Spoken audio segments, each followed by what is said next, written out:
तो ये वीडियो रहने वाली है UFC 305 की रीकैप और रिएक्शन वीडियो, जहां पर ओवरऑल ये कार्ड मुझे काफी अच्छा लगा। इस पूरे कार्ड में बहुत सारे अंडरडॉग्स ने विन किया है, तो ये हमेशा अमेजिंग रहता है जब अंडरडॉग्स विन करते हैं। और अब डायरेक्टली वीडियो को स्टार्ट करते हैं मेन कार्ड की ओपनर फाइट, जहां पर कार्लोस प्रेटिस ली जिंगलियांग को राउंड 2 में नॉकआउट कर देता है। पूरी फाइट में हम देख सकते थे कि कार्लोस प्रेटिस बहुत ज्यादा काम रह रहा था। वो इवन जब ली जिंगलियांग को हर्ट करके उसे नॉकडाउन कर दे रहा था, उसने तब भी ली जिंगलियांग के ऊपर रश नहीं किया। वो पूरा अपना टाइम लेता है और 3-4 बार ली जिंगलियांग को नॉकडाउन करने के बाद वो फाइनली राउंड 2 में राइट हुक और फिर उसके बाद एकदम से लेफ्ट हुक को थ्रो करता है, जो ली जिंगलियांग को कंप्लीटली ही आउट कोल्ड कर देता है। तो इस पूरी फाइट में हमने देखा कि कार्लोस प्रेटिस के पास पावर तो बहुत है, बट वो ओपोनेंट को फिनिश करने के लिए रश इन नहीं करता है, बल्कि कंटिन्यूसली अपने शॉट्स को पिक करते रहता है। तो वो कभी भी अपने पंच को फुल 100% से थ्रो नहीं कर रहा था, वो सिर्फ अपनी टाइमिंग पे रिलाई कर रहा था और अपनी लॉन्ग रीच की एडवांटेज लेते हुए वो कंटिन्यूसली ली जिंगलियांग के ऊपर प्रेशर को मेंटेन कर रहा था।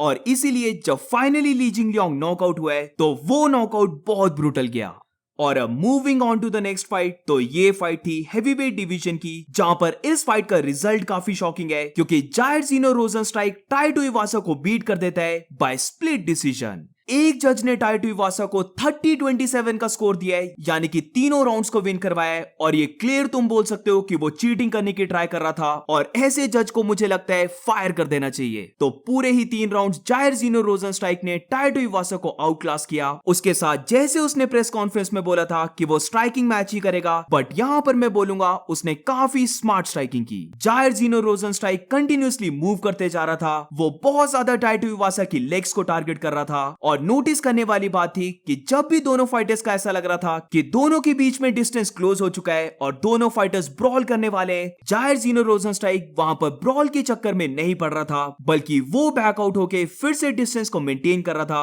और बेसिकली रेंज में रहकर टाइटो इवासा को बीट करे जा रहा था। जब भी टाइटो इवासा ने डिस्टेंस को क्लोज करने का देखा है, तो जायर ज़ीनो रोज़नस्ट्राइक उसे अपने जैब से, हुक से बार बार काउंटर कर रहा था, जिसकी वजह से टाइटो इवासा को रीसेट होना पड़ रहा था। और टाई के फेस में हम देख सकते थे कि वो कितना ज्यादा फ्रस्ट्रेट हो रहा है, क्योंकि जायर ज़ीनो रोज़नस्ट्राइक उसके साथ ब्रॉल फाइट कर ही नहीं रहा था। इस पूरी फाइट में जायर ज़ीनो रोज़नस्ट्राइक का जो सबसे इफेक्टिव वेपन था वो उसका जैब ही था, जहां पर जैब के ही चलते उसने टाइटो इवासा के फेस को थोड़ा सा बस्ट अप भी कर दिया था। और बेसिकली वो यहां पर शो करता है कि हर बार हेवीवेट्स को ब्रॉल करके विन करने की जरूरत नहीं है, बल्कि वो स्मार्ट रहकर भी फाइट्स को विन कर सकते हैं। और moving on to the next fight, तो इस फाइट में हमें एक बहुत बड़ा अपसेट देखने को मिला, जहां पर डैन हुकर मैथ्यूस कैमरॉट को बीट कर देता है बाय स्प्लिट डिसीजन। अब ये फाइट बहुत ज्यादा क्लोज रही है, जहां पर बैक एंड फोर्थ दोनों फाइटर्स ने एक दूसरे के ऊपर पंचेस को लैंड किया है। बट अब इस फाइट से सारे डाउट्स क्लियर हो चुके हैं और अब ये कंफर्म हो चुका है कि मैथ्यूस कैमरॉट की चेन बहुत ज्यादा वीक है और वो बेसिकली अब एक ग्लास चेन बन चुकी है।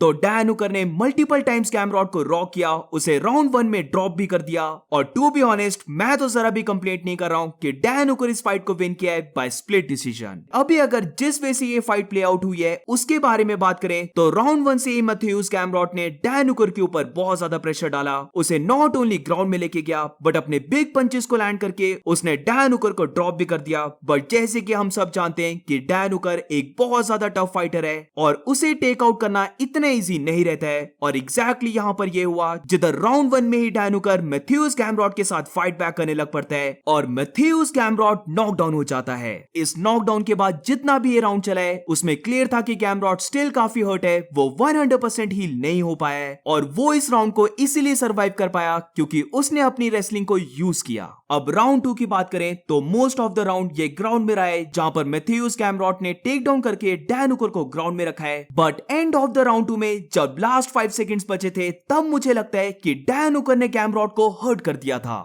राउंड 2 के एंड में एक ऐसी मोमेंट आती है जहां पर कैमरॉट ने डैन हुकर की लेग को पकड़ा होता है और यहां पर डैन हुकर कैमरॉट के हेड के ऊपर 5 से 6 एल्बोज को थ्रो करता है और इन एल्बोज ने मुझे लगता है कैमरॉट को बहुत ज्यादा हर्ट किया, क्योंकि जैसे ही राउंड 2 ओवर हुआ, कैमरॉट उस सिटिंग पोजीशन से जरा भी नहीं हिला, जिससे मुझे लगता है कि कैमरॉट थोड़ा सा रॉक हो गया था और वो बेसिकली टाइम ले रहा था रिकवर करने का। अब राउंड 3 की स्टार्टिंग में ये क्लियर हो चुका था कि दोनों फाइटर्स बहुत ज्यादा टायर्ड हो चुके हैं, बट स्टिल दोनों फाइटर्स ने अपना पूरा एफर्ट दिया, जहां पर वो बैक एंड फोर्थ एक दूसरे के ऊपर पंचेस को लैंड कर रहे थे। बट यहाँ पर सबसे बड़ी बात थी कि मैथ्यूस कैमरॉट अपने टेक डाउन्स को फेल कर रहा था, और इवन जब वो डैन हुकर को ग्राउंड में लेके गया तो वो वहां पर उसे होल्ड डाउन नहीं कर पा रहा था। अब इस राउंड के लास्ट मिनट में दोनों फाइटर्स ने ब्रॉल किया है, और फाइट ओवर होने के बाद मुझे यही लगा कि फाइट में स्प्लिट डिसीजन होने वाला है। जहां पर जजेस की बात करें तो उन्होंने ज्यादा इंपॉर्टेंस दी डैन हुकर की स्ट्राइकिंग को, और एक ह्यूज अपसेट करते हुए डैन हुकर फाइट को विन कर जाता है, और उसने अब टॉप 5 फाइटर को बीट कर दिया है। तो फॉर श्योर अब वो एक या फिर 2 ही फाइट्स दूर है टाइटल शॉट के। और अब moving on to the next fight, तो ये फाइट थी को मेन इवेंट, जहां पर एक और अंडरडॉग विन करता है, जिधर काय कारा फ्रांस स्टीव अर्सेक को नॉकआउट कर देता है। अब क्योंकि काय कारा फ्रांस बहुत ज्यादा अपने पंचेस को लोड करके ओवरहैंड थ्रो करता है, तो काफी लोगों ने, जिसमें मैं भी आता हूं, यही सोचा था कि क्योंकि स्टीव अर्सेक एक ज्यादा टेक्निकल फाइटर है तो वो काय कारा फ्रांस के इन्हीं ओवरहैंड राइट पंचेस को काउंटर करेगा। बट किसे पता था कि कंप्लीट ऑपोजिट होने वाला है, जहां पर स्टार्टिंग ऑफ द फाइट से हम देख सकते थे कि काय कारा फ्रांस एक बहुत ज्यादा वाइड स्टांस के साथ फाइट कर रहा था, जहां पर डिस्टेंस को क्लोज करने के लिए वो मल्टीपल टाइम्स ओवरहैंड पंचेस को स्विंग करता है। बट उस टाइम पर तो स्टीव अर्सेक अच्छे से बैकआउट हो गया, या जब भी उसे पंच कनेक्ट भी हो रहा था तो उसने पंचेस के साथ रोल आउट कर दिया। बट राउंड 1 के एंड में एक ऐसी मोमेंट आती है जहां पर काय कारा फ्रांस बहुत ही जल्दी राइट स्ट्रेट पंच को थ्रो करता है, जो स्टीव अर्सेक के ऊपर कनेक्ट तो नहीं हुआ, बट ये बेसिकली पंच था अपने ओवरहैंड लेफ्ट पंच को सेटअप करने के लिए। जहां पर जैसे ही वो राइट स्ट्रेट पंच को थ्रो करता है, वो एकदम से अपने ओवरहैंड लेफ्ट पंच को थ्रो करता है, जो पूरा स्टीव अर्सेक के ऊपर कनेक्ट हुआ, और स्टीव अर्सेक एकदम फ्लैट आउट ग्राउंड में गिर गया।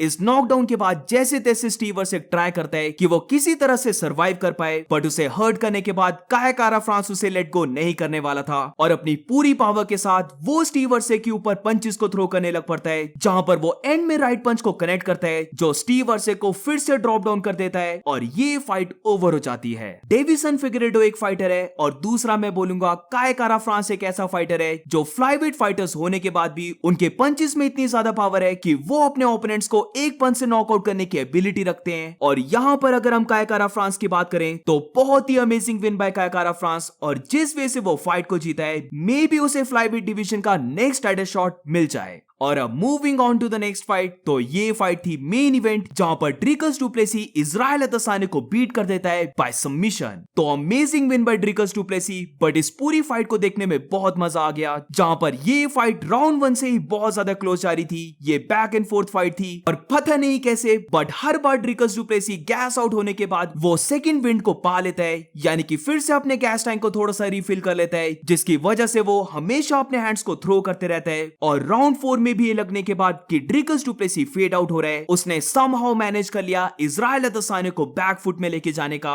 उसके ऊपर एक बिग लेफ्ट हुक को थ्रो करने का, और जैसे ही उसने अदसाने को हर्ट देखा, वो अपनी फुल एनर्जी के साथ ब्लास्ट इन कर जाता है। वो मल्टीपल टाइम्स अदसाने के ऊपर राइट हुक्स को थ्रो करता है, और बहुत अच्छा फाइट आईक्यू दिखाते हुए वो अदसाने को ग्राउंड में लेके जाता है, एकदम से उसकी नेक को ग्रैब कर लेता है, और जो वो राउंड 2 में बहुत ज्यादा क्लोज आ गया था चोक आउट करने का, वो उसे फाइनली राउंड 4 में मिल जाता है, जहां पर वो अदसाने के ऊपर रियर नेकेड चोक को लॉक इन कर देता है, और अदसाने के पास कोई भी एस्केप करने का मौका नहीं था, और उसे टैप आउट करना ही पड़ा। ड्रिकस डुप्लेसी उन फाइटर्स में से एक है जो बहुत ही ज्यादा टफ रहते हैं, उन्हें जितना मर्जी बीट कर दो, वो अपनी लास्ट मोमेंट तक फाइट बैक करने वाले हैं, और यहाँ पर ड्रिकस ने एग्जैक्टली अपने हार्ट को दिखाया है। बट इसी के साथ जब हम ओवरऑल फाइट को देखते हैं तो ड्रिकस ने अपने फाइट आईक्यू को भी दिखाया है, जहां पर उसने अदसाने के साथ स्ट्राइकिंग तो की, बट अपनी फाइटिंग गेम को मिक्स करते हुए वो मल्टीपल टाइम्स अदसाने को ग्राउंड में लेके गया, और इसे ही बहुत अच्छा फाइट आईक्यू बोलते हैं, क्योंकि अदसाने के सामने तुमने देखा होगा कि बहुत सारे ओपोनेंट उसे आउट स्ट्राइक करने की ट्राई करते हैं, और तभी अदसाने को एडवांटेज मिलती है। बट यहाँ पर ड्रिकस बहुत अच्छे वे से अपनी फाइट को मिक्स करता है, और इवन दो जो उसने टेकडाउन्स को फेल भी किया, अपनी एनर्जी को बहुत ज्यादा यूज किया, बट वो स्टिल अदसाने को ट्राई करते रहा टेक डाउन करने की, और राउंड 4 में इसी टेक डाउन की वजह से वो इस फाइट को विन किया। अब यहाँ पर मुझे लगता है अदसाने की भी बात करने की जरूरत है, क्योंकि वो फाइट में बहुत अच्छा दिखा है। I mean, जो लोग ये बोल रहे थे कि वो शॉन स्ट्रिकलैंड की फाइट में ऑफ था, तो वो तो अब इस फाइट में ऐसा जरा भी नहीं बोल सकते।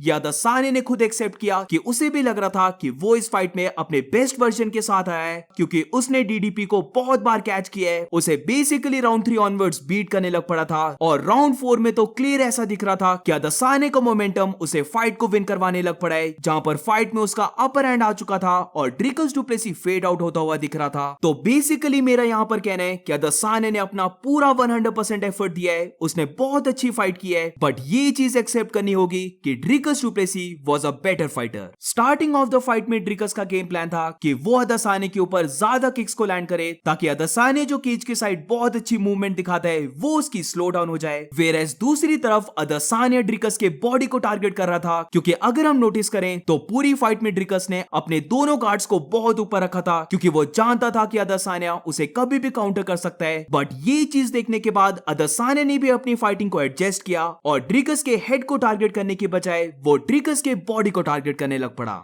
ये बॉडी शॉट्स और जिस वजह से ड्रिकस रेसलिंग कर रहा था, इन सब की वजह से राउंड 3 के बाद ड्रिकस डु प्लेसी काफी टायर्ड हो गया था। बट जो ड्रिकस का फाइटिंग स्टाइल है वो जिस वजह से अपने ओपोनेंट को प्रेशर करता है और यहाँ पर वो जिस वजह से इजराइल अदसाने को ग्राउंड में लेके गया, तो ड्रिकस तो टायर्ड हो चुका था, बट फॉर श्योर अदसाने भी टायर्ड हो रहा था। ड्रिकस डु प्लेसी जिस वजह से अपने पंचेस को थ्रो करता है वो इतने टेक्निकल नहीं रहते हैं और ये देखने में भी इतने अच्छे नहीं लगते हैं। जहां पर बहुत बार ड्रिकस लंज इन कर जाता है, उसके पंचेस बहुत ज्यादा एक्सटेंड होते हैं और हमेशा फाइट में स्पेशली अदसाने के अगेंस्ट ये लग रहा था कि अदसाने उसे काउंटर करेगा, बट ड्रिकस इन पंचेस में इतनी ज्यादा पावर को पैक करता है और वो फास्ट भी काफी रहता है इन पंचेस से कि अदसाने मोस्टली इन पंचेस को काउंटर कर ही नहीं पा रहा था और इसे most of the time defensive position में ही रहना पड़ रहा था। तो ओवरऑल इस मेन इवेंट फाइट को देखने में बहुत मजा आ गया, but end of the day Dricus du Plessis victorious रहा और वो स्टिल इस मिडल वेट डिवीजन का चैंपियन है।